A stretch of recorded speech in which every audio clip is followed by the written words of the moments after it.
पेड़ के ऊपर चढ़ा आदमी ऊंचा दिखाई देता है, जड़ में खड़ा आदमी नीचा दिखाई देता है।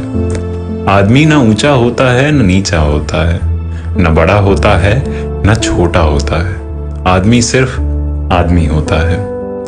पता नहीं इस सीधे सपाट सत्य को दुनिया क्यों नहीं जानती, और अगर जानती है तो मन से क्यों नहीं मानती। इससे फर्क नहीं पड़ता कि आदमी कहां खड़ा है, पथ पर या रथ पर, तीर पर या प्राचीर पर।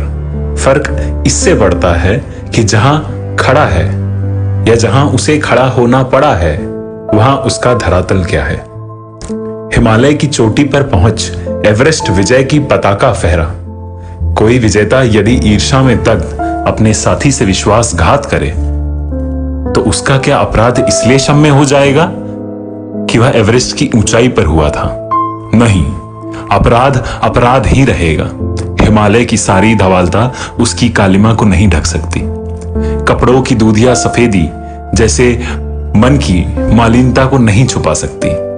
किसी संत कवि ने कहा था कि मनुष्य के ऊपर कोई नहीं होता।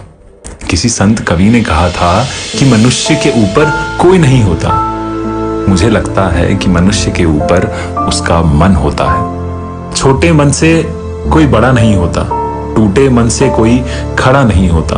इसलिए तो भगवान श्री कृष्ण को शस्त्रों से सज रथ पर चढ़े कुरुक्षेत्र के मैदान में खड़े अर्जुन को गीता सुनानी पड़ी थी।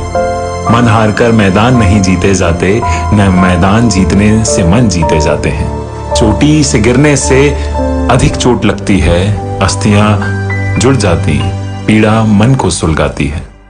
इसका अर्थ यह नहीं कि चोटी पर चढ़ने की चुनौती ही ना माने।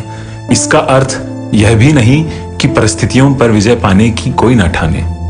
आदमी जहां है वहीं खड़ा रहे, दूसरों की दया के भरोसे पड़ा रहे। जड़ता का नाम जीवन नहीं है, पलायन परोगमन नहीं है। आदमी को चाहिए कि वह जूझे, परिस्थितियों से लड़े। एक स्वप्न टूटे तो दूसरा गढ़े, किंतु कितना भी ऊंचा उठे मनुष्यता के स्तर से ना गिरे। अपने धरातल को ना छोड़े, अंतर्यामी से मुंह ना मोड़े। एक पांव धरती पर रखकर ही वामन भगवान ने आकाश पाताल को जीता था। धरती धारण करती है, कोई इस पर बोझ ना बने। मिथ्या अभियान से ना तने। आदमी की पहचान उसके धन या आसन से नहीं होती। आदमी की पहचान उसके धन या आसन से नहीं होती, उसके मन से होती है। मन की फकीरी पर कुबेर की संपदा भी रोती है।